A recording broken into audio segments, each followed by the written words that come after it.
That's all right. We'll go ahead with Martina. Okay, so.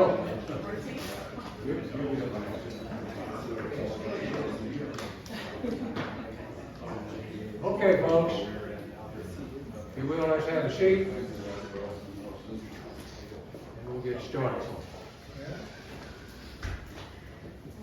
It may not be the most important position, but it's definitely one of the most important things that we've got to do, and that is to change the position of the Harris County Judge.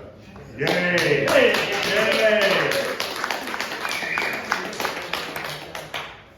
You've seen from the list of educational background that Martina Limon Dixon has, and all of the experience she has that will make a great county judge.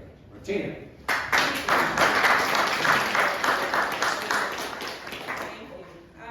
Well, I always bring notes because, especially for this, I just want to make sure I don't leave out anything that I want to say. This is a very important race. Here we go. So yes, I am Martina Limon Dixon. I currently am the school board president in Humble ISD. This is my 5th year serving in Humble ISD. And I also am on the board of directors of the Harris County Appraisal District Board. So if anyone wants to talk afterwards about HCAD, I'm happy to do that as well. Now, I'm taking another stand. I'm going to run, obviously, for Harris County Judge against Lena Hidalgo. As many people have said tonight prior to me, there are a lot of issues in the county. And the last one was with the redistricting, and I think a week or so ago I was in Cagle's precinct, and now I'm in Ramsey. Luckily, I love them both, but I definitely want to help fight alongside Commissioner Cable to make sure he is reelected. But tonight, what I really want to do is share with you essentially a journey of faith, because for me, that's what this is. First of all, my husband Scott, he's a longtime KBR guy. He's lived all over the world. We've lived out of the country at some point as well. We've been married 27 years. We have 4 kids. They're 24, 21, 18, and the baby is a 16-year-old at Kingwood High School. I went to Auburn University. I have a degree in communications. I also attended LSU. I have a post-baccalaureate degree in construction management and a master's from LSU as well in education. In 2006, my family and we moved to Abu Dhabi. My husband had a project there. It was a new venture for me, so to speak, because it was the first time I was not going to actually be working. I was going to be home with our kids. So, walking into that space, I sat down and said, okay, well, what kind of things am I interested in? Because this is new for me, and I am a busybody. I don't know if you probably don't know that about me yet, but I can go 4 a.m., 11 p.m., 7 days a week, and not skip a beat. That is just who I am. Well, when we arrived there, I made this list, thinking, okay, I want to focus on my spiritual growth, my mental growth, my family, and I made a little list to say, okay, what type of things am I interested in? And after I made that list, prayed over it, and then probably a couple of days later, I looked at it again and I said, wow, that sounds a little bit like politics, or school board or something. So I actually decided to run for school board in Abu Dhabi, which is affiliated with U.S. State Department. I don't know if you know exactly how that works, but you run underneath the State Department for the American school that is in that particular country.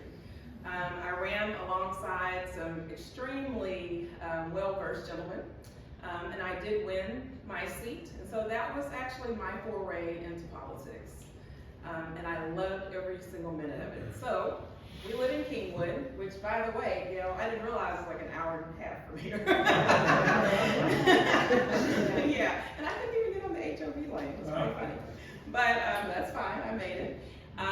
But yes, so we moved back to Kingwood after living in Abu Dhabi for 4 years, and I immediately got heavily involved in Humble ISD. So prior to being on the school board, I've done all kinds of things. PTA council, started PTAs for high schools where I didn't have kids, and served to make sure those kids had a PTA officer positions. Also, I served on the Education Foundation Board as the treasurer and the finance chair. So many things in our community. I was a legislative delegate for Humble ISD. I would travel to Austin to speak on behalf of Humble ISD. So this has been a long time coming. So we moved back to states, like I said, back in 2010. So in 2017, after doing all these things in my community, I decided to run for Humble ISD School Board. I ran against 6 gentlemen. I won by 47% of the vote. I don't know how much you know about Humble ISD, encompassing Kingwood, Atascocita, and Humble, but that is no easy feat. And I came out, as a winner. Obviously, I also have a great team of friends. This past May, I ran for re-election to the school board. This time I had one opponent, and I was able to win by 76% of the vote. Again, that is no easy feat. So one thing I want to say about that is, for me, all of that is a God thing. There is no way I should have necessarily, well, I'll say this, no way in my spirit that I thought I would be on the school board in Abu Dhabi. There's no way that I thought when I came back that I could beat these 6 gentlemen and run for school board and win, and then have one opponent this spring and do it again with that significant spread. So, for me, it's all about my prayer life and my journey and the path that God has me on. And so now I'm looking forward to what is next.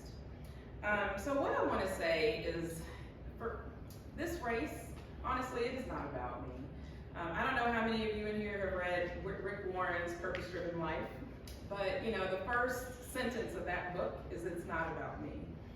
So I think for the whole purpose of running for Harris County Judge is really about the people in the county and a lot of the things that have to be changed. This is a city that I was born in. I'm a 3rd generation Houstonian. I've loved Houston my entire life. My husband's from Atlanta, and that was the first thing I said when he proposed, because he was living in Atlanta. Well, I've got to live in Houston. So he said, well, I'm in oil and gas construction. All roads lead to Houston. So after a few years away, we were able to come back. But this race is about people, because I talk to people in different communities. I go to Galena Park, in town. I went to Cowboy Church in 3rd Ward. I've talked to so many people all over this city. And one of the things that they all have in common is that they want a safer community for their kids. They want their kids to be able to go outside and ride their bikes. But guess what? Crime is up 35% in our community since Lena Hidalgo was elected. It's also about the people who are victims of crimes by people who are out on bond. I don't even understand that. I went to the Crime Stoppers Gala last Sunday night, and trust me, there was not a dry eye in the room. There are so many stories of people who are victims of crime. So anyway, Lena Hidalgo's progressive politics are tearing at the very fabric of Harris County, and we all know that. We need leadership that does not divide people. We need people that will stand up. I have been doing that as a school board member. In 2020, our school district was one of 2 school districts in the state of Texas who did not wait to start school. We started school on time. We violated that order because we were not seeing what she was saying was happening in Harris County. We looked at our zip codes and our community, and we just were not seeing the same things. Look, there's so many things that I could go over tonight. I mean, I've been endorsed by the Kingwood Tea Party. I've been endorsed by my state rep, Dan Huberty. My entire school board, I have their endorsement as well. That list goes on and on and on. But one thing I want to just clear up, because, stories start, right? Okay, stories start. But contrary to some reports, I just wanted to say for the record here today, I have never in my life voted in a Democrat primary. I have been a Republican for a very long time. As soon as I got into politics, what I did is looked at my values and what I stand for. So in a way, I almost take offense to that comment because, maybe it's not true, but maybe for me, it feels like I'm being accused of that because I'm an African American woman, and I don't like that, and I don't appreciate it. So I just wanted to make sure I stated that for the record here tonight as well. Is my time up, sir? I just want to say, you know, at the very end here, look, my concerns are your concerns. I was flooded by Harvey in Kingwood. I had 42 inches of water in my house.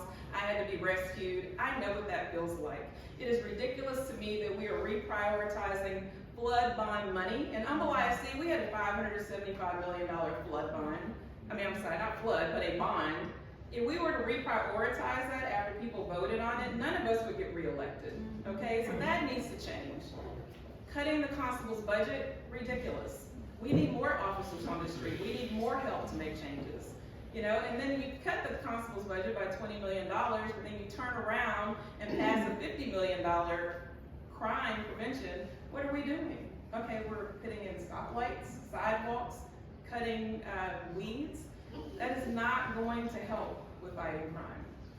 So look, there's so many things that are going wrong with the county. You guys know what they are. Yeah. Please consider me, look me up, learn about me. I am here for the fight. I'm ready to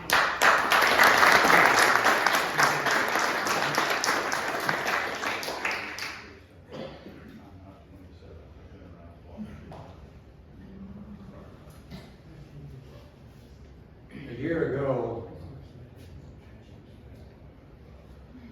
the State House District 133 representative stood right in this spot, and he spoke to the Conservative Leaders Forum.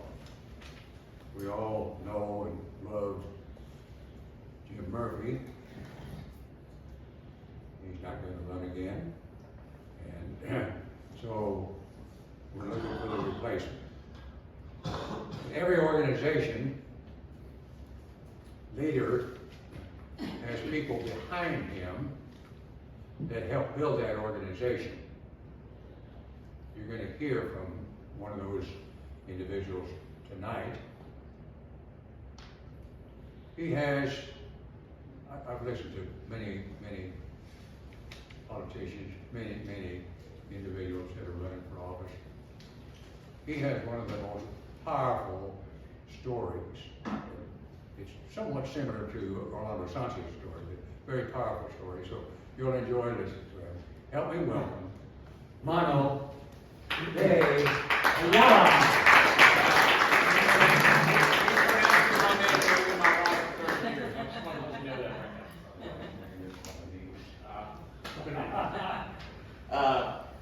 My name is Mono de Ayala. I'm dressed a little casually today, and I'm going to explain that real quick. My wife is hosting a fundraiser for this organization that brings in children from across the country without means to have heart surgery here in the U.S. And they're having a phenomenal event tonight with singer-songwriters from Nashville. And just as they got on stage, it was time for me to leave to come here. So I'm kind of dressed like this, and excuse me for that, but I hope you'll forgive me. A little bit about me. I think I've got 7 minutes, so I'm going to be brief. The hard part about running for office is, for folks that you don't know, you have to tell them about yourself, and you have to use the word I a lot, and what I stand for, and what I've done, and who I am, and where I come from. And when you're always involved in organizations where it's a collective we, it's kind of hard to do. So I've over the last month and a half or so, I've become better at talking about me. I've got some friendly faces in the room, but for those I'm going to talk about, those who just don't know me or anything about me. So, since the second grade, I've been in this district. I'm the youngest of 5 sons. My parents, born, raised, my 2 older brothers, born in Cuba. That bad man with a beard came in, and within a year and a half, they left. They took their property, they took their freedoms, they took their speech, rights to speech, to assemble, due process, rights to make a living, ability to provide their family, their dignity. They came here. Soon after, my father went back to fight the Bay of Pigs. That didn't turn out so well. And once that was done and decided, they realized this was going to be our home. And they raised us here, the 5 of us. And again, you know, we all have these stories, but literally with a good education, they started anew. 5 of us, we all have college degrees, 3 of us have postgraduate degrees. It's been a true American story. It's that opportunity that we have here, where you can raise your family with dignity and opportunity, and liberty. And what a lot of us appreciate, and I think, was Orlando Sanchez here tonight? Was he? Okay, I missed Orlando, the Big O. He and I kind of shared a similar story in that respect, and if you notice, disproportionately, guys like Orlando and me get involved in the Republican political process, because we know what it's like when you lose your country. And in Cuba, the form of government allowed that to happen because of the way it's done. Here it's different. Here in the U.S., we have this barrier, this firewall that keeps rapid socialism, communism from taking over our country. It's called the 50 states. You know, there's that, James Madison said, the laws or the rights of the federal government are few and limited.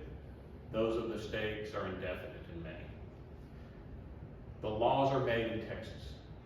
The barriers to this firewall of socialism and communism are the states, and the conservative ones, led by Texas, have to lead the way. That's why I'm running for this seat. Now, a little bit about myself. I've been a friend of Jim Murphy's for a long time. We've worked together in the legislature, and when he told me he was thinking about not running, that he would know in a week or two, he said, I want you to think about it. I said, okay.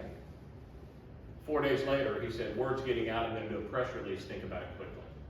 I looked at my wife and I said, what do you think? She said, why not? We're in. So we're in. Now, why me? Community, HD 133. Raise your hand if y'all are in HD 133. Probably some. Well, I'm going to speak as though you are all on HD 133. It is a really homegrown community. Few little segments. I've been part of it my entire life. Went to school there, raised my kids to go to the same schools, my wife and her family the same way. Involved since we got back. We have a sports association called Spring Branch Memorial Sports Association. I've been a youth football coach there for 15 years, and I've been on the board of SBMSA until they kicked me off later this year. Our school district, SBISD, involved in committees, whether it's budget, finance, long-range planning, really involved in our school district as well. My kids are, again, a product of these public schools.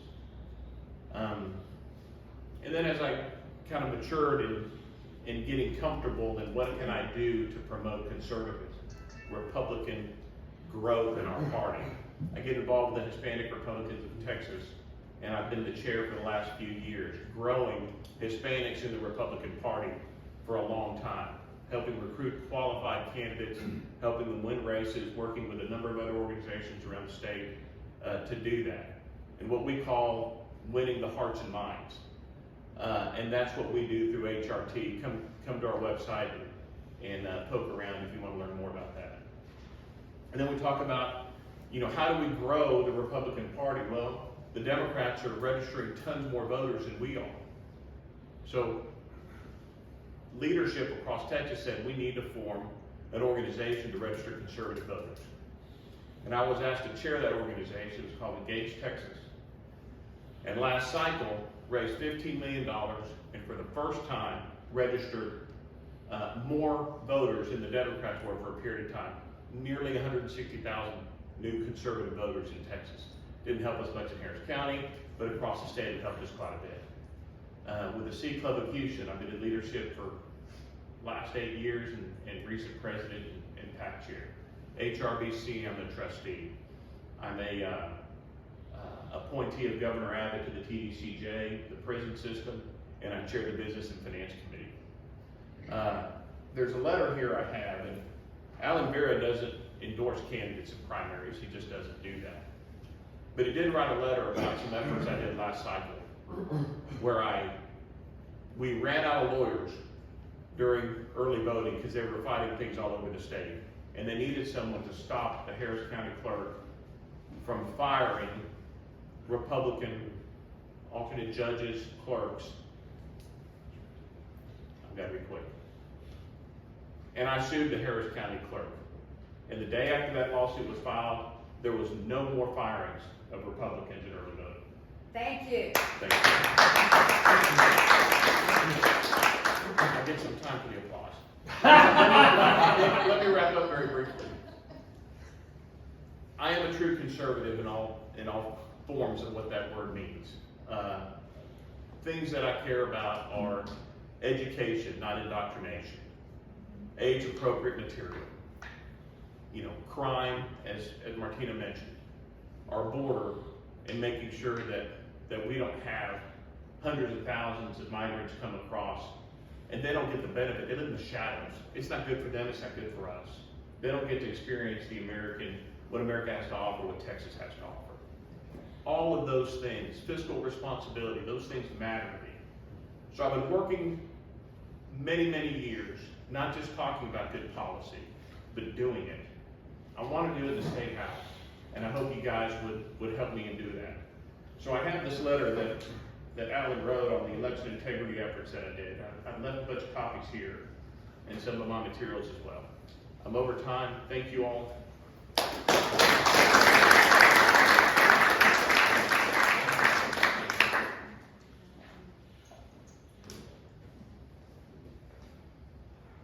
It's all about experience. When you're looking at a candidate, you want to have someone that has the experience. Now, Eva Guzman, Justice Eva Guzman, was with the Supreme Court of Texas. But we've got two courts. The Supreme Court of Texas handles civil cases. We also have a Court of Appeals, and the Court of Appeals handles the criminal type cases. If you'll notice, this is Terry Adams is running for the first Court of Appeals. Terry Adams.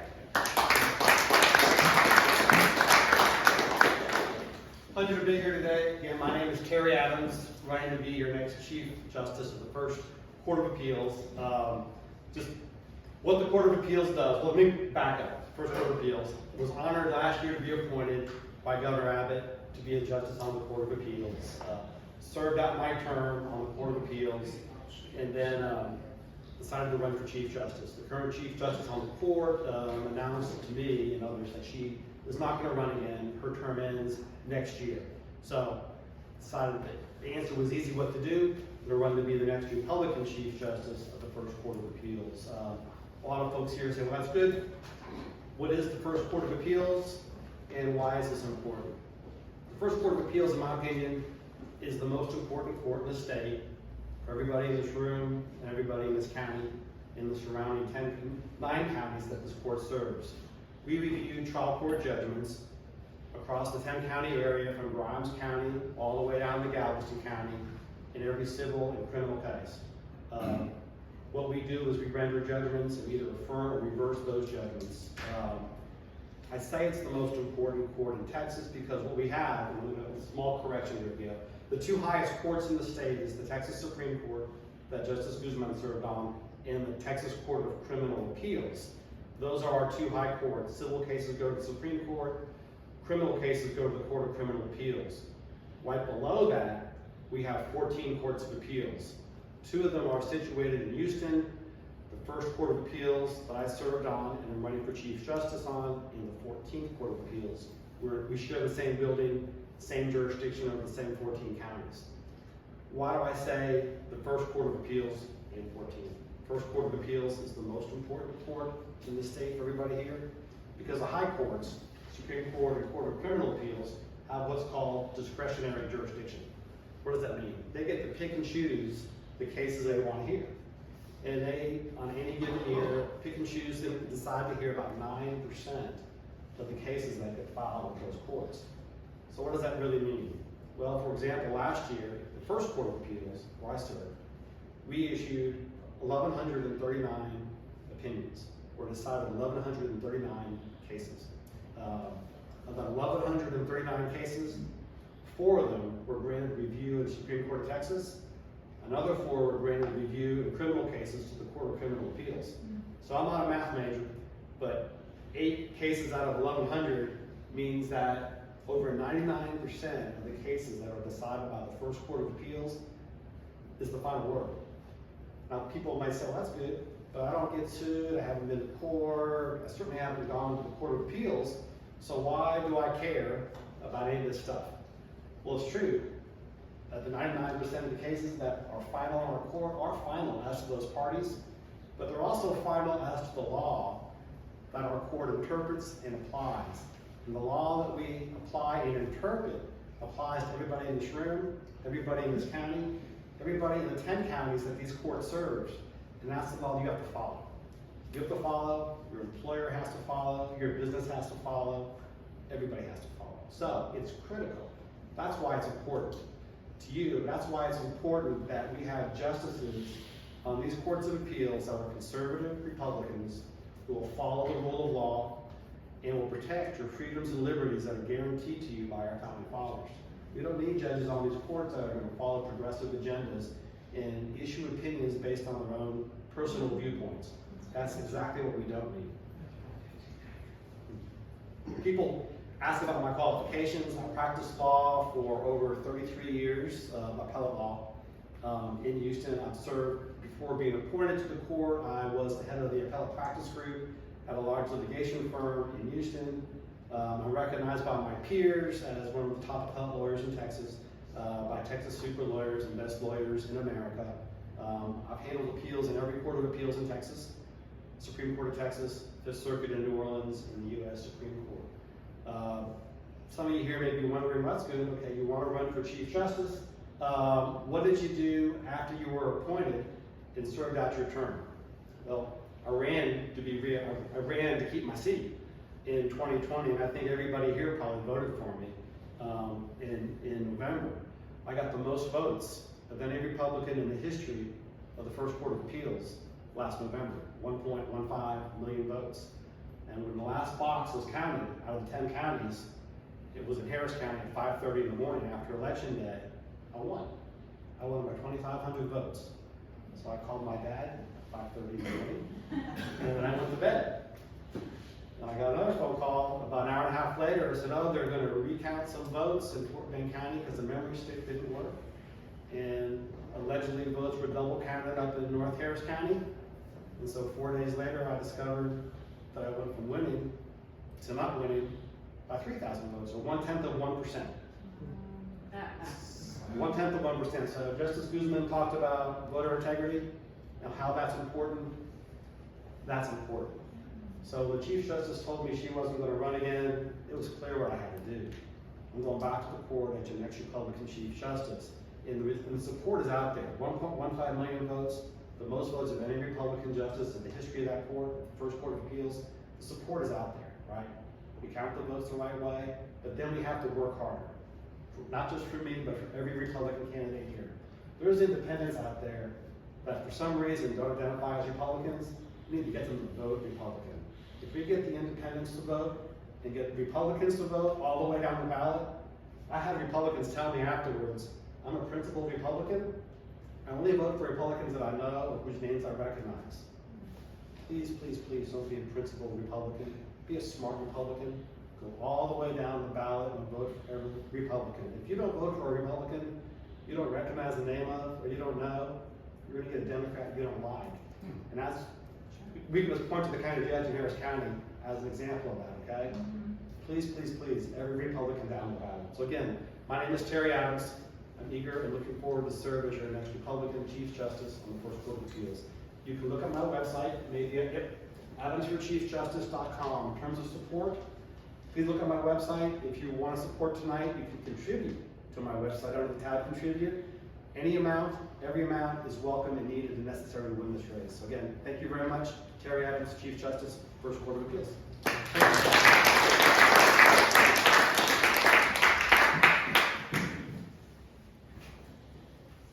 Judge Michael Landrum has spoken to this group before. And I invited him back because he always has some important knowledge. Look at the background on this individual. He served at the 164th Court, and now he's running for 270th course. So help me welcome Jillian. Thank you, man.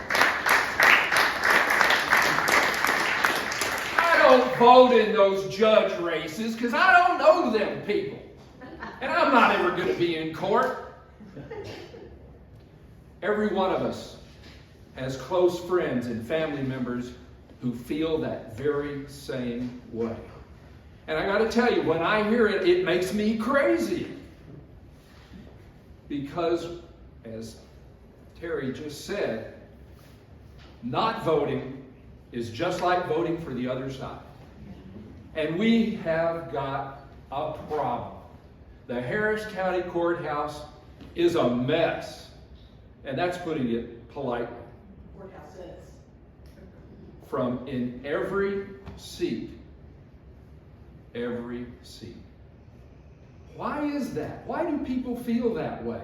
I think maybe they don't understand what the third branch of government does and what it means in our system of government. Our courts are, in fact, the anchor of our democracy, folks.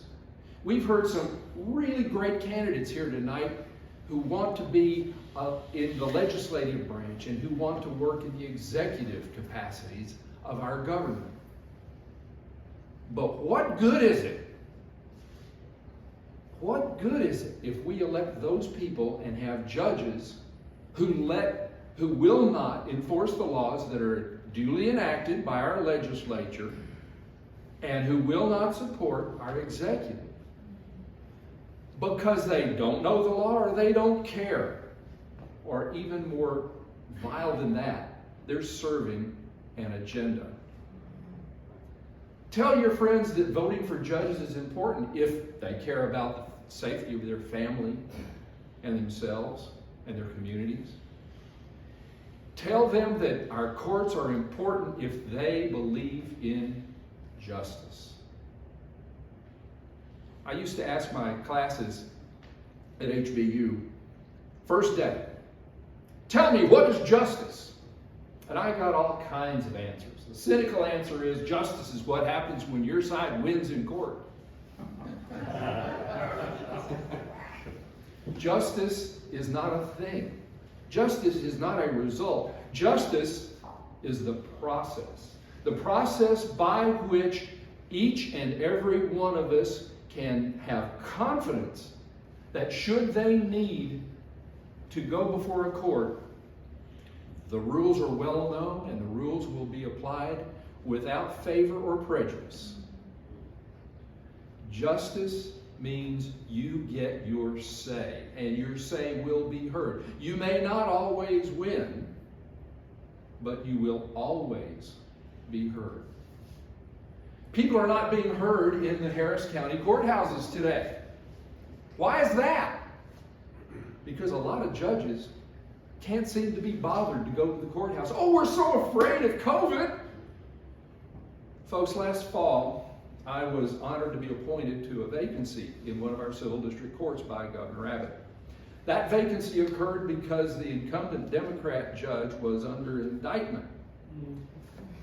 I was there from September through December 31st. During that period of time, I presided in more jury trials than half of the other judges combined. I showed up for work every day. Guess who didn't? Most of the other judges. The parking garage was empty. Were they paid? Of course they were paid. You paid them. You paid them. It costs about $500,000 a year to staff a district court in Harris County. That's the judge and the clerk and the court reporter and the bailiffs and all of the people. So we got to pay that. And the work wasn't being done. We got slaughtered in 2020. Absolutely slaughtered. I was there in 2018. I was a serving judge in the 113th District Court until 2018, and we got swept. Until Governor Abbott appointed a vacancy, a judge in a brand new court, a criminal court in Harris County. I was the last Republican judge in Harris County because I was appointed to a vacancy. The Democrats won all of them. Why did that happen? Because we Republicans let it happen. We're complacent, folks. Let's face it. We are complacent. We let our friends and family not vote. Had we turned out to vote, we wouldn't have Lizzie Fletcher in Congress. Had we turned out to vote, we wouldn't have people who had never seen the inside of a courtroom until they were sworn in as judges. Had we voted, we would not be facing the problems we're having with criminals on the streets, doing violence to people. We have got to stand up. We have got to be sure that when we go to vote, we don't go alone. We have got to be sure that we take everybody we know and we drag them to the polls. We have to tell them it is crucial because we have 3 branches of government and they all matter. Our Constitution is a work of inspired genius. It was designed to make things difficult to do in our government. The courts do not have the power to raise your taxes or to do any of those things. And they don't have control of an army or a police force. So the courts depend on every one of us as citizens to get behind them because the courts live on the good faith and beliefs of each and every one of us. Please, please, if someone tells you they don't vote for judges because they don't know any of those people, get in touch with me. If they haven't met me, it's not my fault. I've been in the community a lot. I'm easy to find. Me too. And we'll be there. Please, folks, for all our sakes, support your judicial candidates. Thank you very much.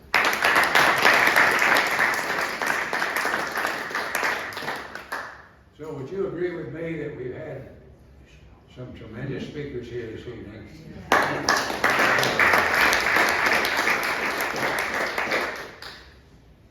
That's before I get out. Okay. So, I had some very important information to share with you this evening, but in the interest of time, I'm just going to move through things fairly quickly here. I want to remind everybody about Round Fire program. If you're not familiar with it, then here's what we do. We get together with a bunch of volunteers and we set up a master schedule and we get the OHPS data. Everybody's familiar with that data coming in. We build a master schedule and do the canvas sheets and so on. And we go ahead and host the events with all of our volunteers. And then we give feedback back and start the process all over again. So that's the part I wasn't going to tell you about. Well, I'll show you just what we're just talking about the difference between the way men talk and the way women talk. So rock walking is a key. A few years ago, I was on the stage with John Gray. Most of you are familiar about the men from Venus and women from Mars and so on. Anyway, well, my wife says I've got to be honest with you. Actually, I was out in the audience, and John Gray picked me to be one of his guinea pigs up on the stage. So that's what. But John says something that's very important. Understanding the opposite sex in a new and positive light is the key to building lasting business relationships for increased success. So, who are the better block walkers? You see, men always talk bottom line. Women talk about building trust and rapport. Men talk about being task-oriented. Let's get this job done. Women are natural listeners in discussions. Men are left brain thinkers. Women use both sides of the brain. Men are strong in math. Women work off of special stimuli. Men are always in a fight or flight mode. Women are always in a tend and defend. So, who do you think is going to be the better block walker?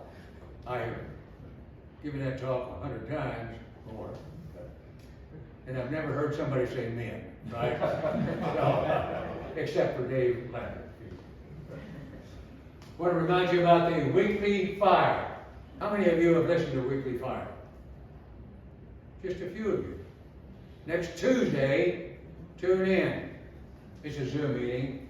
You can do it in your pajamas and listen to the speakers that they've got on that 15-minute segment. If you like what you heard tonight, then come back again. We're going to skip December. There's so much going on in December. There was a whole lot going on tonight, as some of you know. Some of you came from one event, some of you going on to another one. So we'll have our next event on January the 13th. It'll be right here. You know where to come. If you'd like to hear the recording, by the way, we have recorded this session this evening, and if it comes out all right, then we will send each one of you a copy of that recording. But there's the recording from last month's meeting. I want to thank each and every one of you for being here tonight, and have a safe